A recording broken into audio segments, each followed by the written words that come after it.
जय श्री राधे। मैं आचार्य प्रशांत कौशल आज आपके समक्ष पुनः उपस्थित हूँ।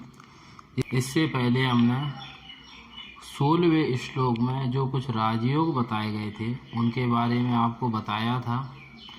आज हम इसी श्लोक को आगे समझेंगे। श्लोक था निविशेतां व्यत्ययेन तावुभौ धर्म कर्मणोः एकत्रान्यतरो वापि वसे चेद्योग कारकौ।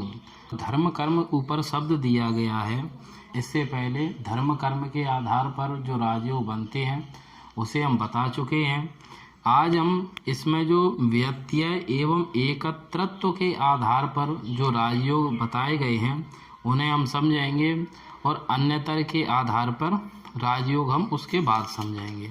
सबसे पहले हम व्यत्यय के आधार पर जो राजयोग बताए गए हैं उन्हें विस्तार से एवं उदाहरण सहित समझते हैं। इसमें कुल 7 योग बताए गए हैं, उन्हें हम एक एक करके समझते हैं।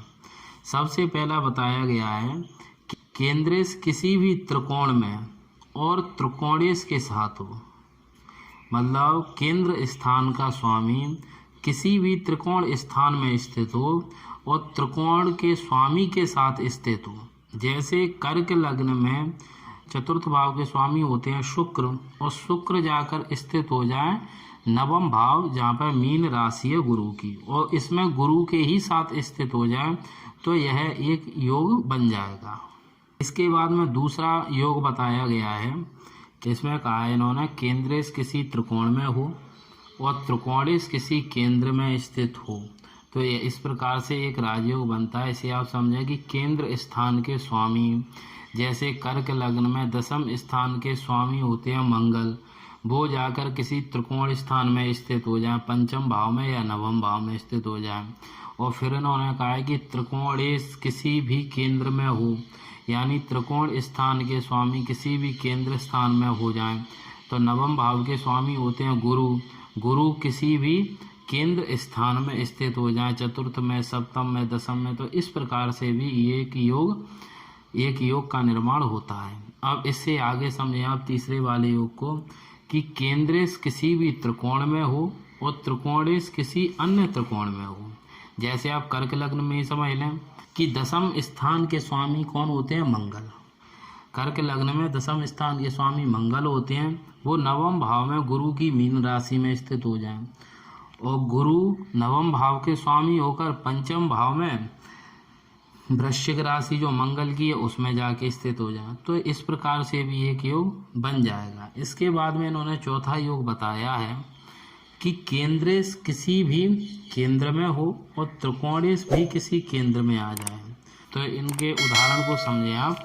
इन्होंने कहा है कि केंद्र स्थान के स्वामी किसी भी केंद्र में स्थित हो, जैसे कर्क लग्न में चतुर्थ भाव के स्वामी, दशम भाव के स्वामी या चतुर्थ भाव के स्वामी या सप्तम भाव के स्वामी किसी भी केंद्र में स्थित हो जाएं। शुक्र किसी भी केंद्र में स्थित हो जाए जाके सप्तम में, दशम में, या फिर शनि सप्तम भाव के स्वामी शनि भी किसी भी केंद्र में स्थित हो जाए, या फिर मंगल किसी केंद्र में स्थित हो जाए। और फिर उन्होंने कहा है कि त्रिकोणेश भी किसी केंद्र में स्थित हो जाए। तो नवम भाव के स्वामी होते हैं गुरु, तो गुरु भी जाके किसी भी केंद्र में स्थित हो जाए, चाहे लग्न में स्थित हो जाए, सप्तम में, चतुर्थ में, दशम में, किसी भी केंद्र में स्थित हो जाए तो भी एक योग का निर्माण करेंगे। अब जो योग बताए जा रहे हैं वो एकत्रीकरण के आधार पर बताए जा रहे हैं। अभी जो बताए गए थे ऊपर वो व्यत्यय के आधार पर थे, और अब जो बताए जा रहे हैं वो एकत्रीकरण के आधार पर बताए जा रहे हैं। एकत्रीकरण का तात्पर्य होता है एक साथ या एक में ही। अब आगे वाले को आप समझें।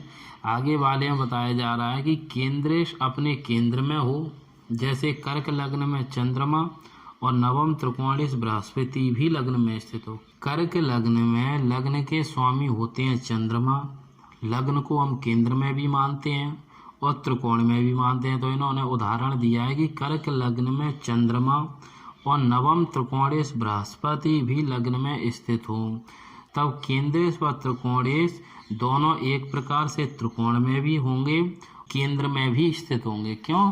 क्योंकि लग्न को त्रिकोण भी कहते हैं एवं लग्न को केंद्र भी कहते हैं। इस कारण से एकत्रीकरण हो गया इनका, एक साथ हो गए, केंद्र में भी हो गए और त्रिकोण में भी हो गए। तो इस कारण से यह राजयोग सर्वश्रेष्ठ राजयोग इसे माना जाता है। तो इस प्रकार से बनता है। उसके बाद में इन्होंने बताया है कि केंद्रेश किसी भी केंद्र में हो और त्रिकोणेश भी किसी केंद्र में हो। तो इसे भी आप समझ लें। इसे आप समझ लें, कर्क लग्न की कुंडली से चतुर्थ भाव के स्वामी होते हैं शुक्र। शुक्र सप्तम भाव में स्थित हो या फिर दसम भाव में स्थित हो, और त्रिकोणेश भी किसी केंद्र में हो। पंचम भाव के स्वामी होते हैं मंगल और नवम भाव के स्वामी होते हैं गुरु। पंचम भाव के स्वामी मंगल या नवम भाव के स्वामी गुरु, इनमें से कोई भी चतुर्थ सप्तम दसम आदि भावों में स्थित हों। तो इस प्रकार का भी एक राजयोग बनता है। इसके बाद में इन्होंने एक अंतिम राजयोग दिया है व्यत्यय एवं एकत्रत्व का। कोई केंद्रेश व कोई त्रिकोणेश दोनों ही कहीं भी केंद्र या त्रिकोण में एकत्रित हो या अलग अलग हो तो भी राजयोग कारक होंगे। मतलब कोई भी केंद्र का स्वामी हो या कोई भी त्रिकोण का स्वामी हो, या तो दोनों साथ में केंद्र में स्थित हो जाए या फिर दोनों साथ में त्रिकोण में स्थित हो जाए या फिर अलग अलग भी स्थित हो जाए, तो भी राजयोग कारक होंगे। इस प्रकार भी राजयोग वो बनाएंगे।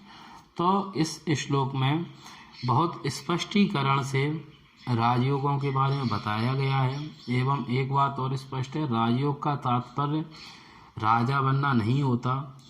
अब तो उसके पास में संपत्ति की अधिकता हो सकती है, संपत्तिवान हो सकता है, तो वह व्यक्ति भी राजतुल्य माना जाता है। तो आज हमने 16वें श्लोक के व्यत्यय एवं एकत्रत्व के आधार पर जो राजयोग बनते हैं उनके बारे में समझा। आगे वाले वीडियो में मैं आपको बताऊंगा कि अन्य तर्क के आधार पर किस प्रकार से राजयोग बनते हैं, उसे हम आगे वाली वीडियो में समझाएंगे। तो आज के लिए इतना ही। जय श्री राम।